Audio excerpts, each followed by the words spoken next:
Get up! Donna, what are you doing here? You know, this woman has won this contest 5 years in a row. 2 years ago, I wanted to win this contest so badly I sacrificed a finger. Last year, I was so depressed I didn't even enter. This year, I had a plan. And a plan B in case that one didn't work. My first plan was to eliminate her by rule. Because you see, in Section 3, Paragraph C of the rules for this contest, it says, no professional liars are allowed to compete.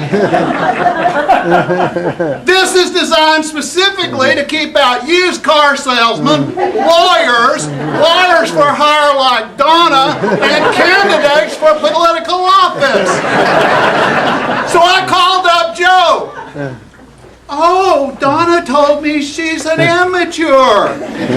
Joe, she's a liar! And a very good one at that! I gave it up for that. Plan B had gotten started and I have another idea. This one is a little bit more drastic. I called up my old pal, Tanya Harding. I interrupted her from a mud wrestling match and explained the situation. She suggested a baseball bat across the kneecaps. No, Tanya, you don't understand. Donald just hobble up to the front and tell a funny story and win the contest. What else? No, Tanya, it's Donna, not Donna. Lorena Bobbitt isn't going to help me any. That's when she introduced me to Jacko.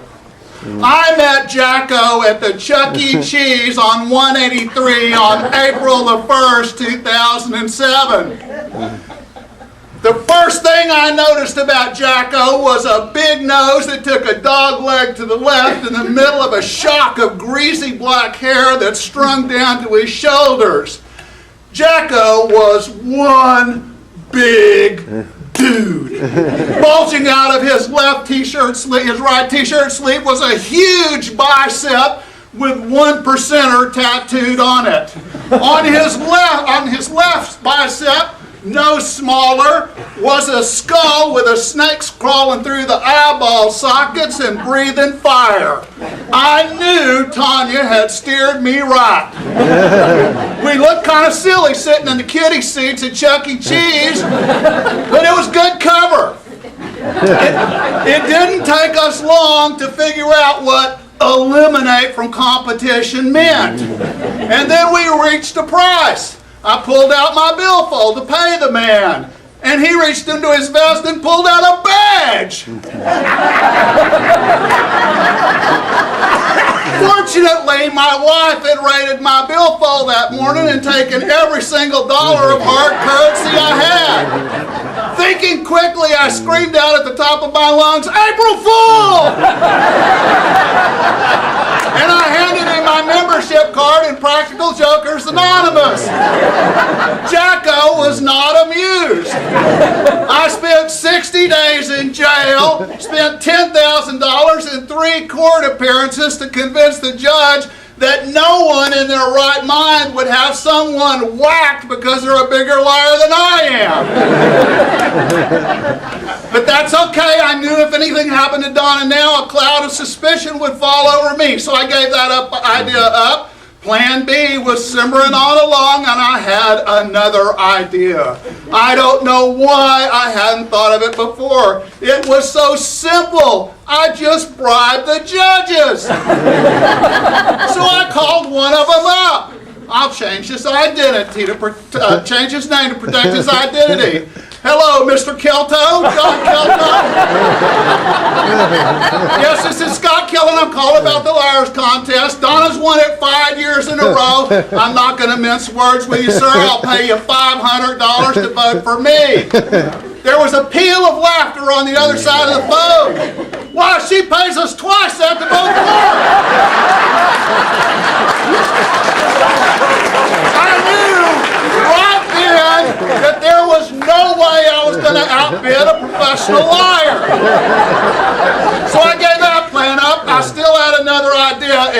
bee was really cooking now.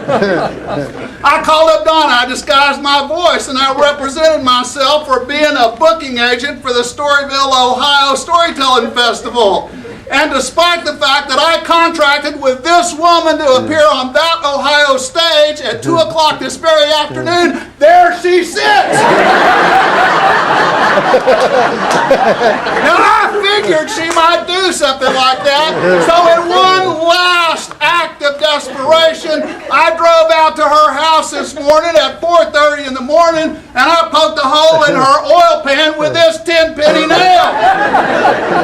I didn't figure she'd get past BK before the car burned up, so I don't know how you come to be here, Donna, but I will say you are a very resourceful woman.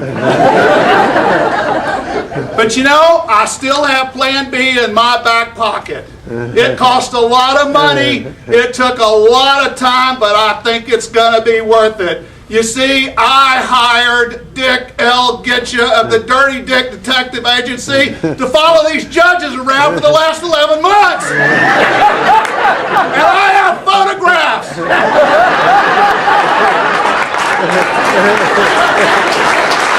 Look them over. Look them over. And as you look them over, I want you to ask yourself 2 questions. First, how far is that $1,000 bribe going to go when you get slapped with that divorce suit? The legal fees. And second, where's the rest of the money going to come from when you walk into work on Monday and have a pink slip for moral turpitude?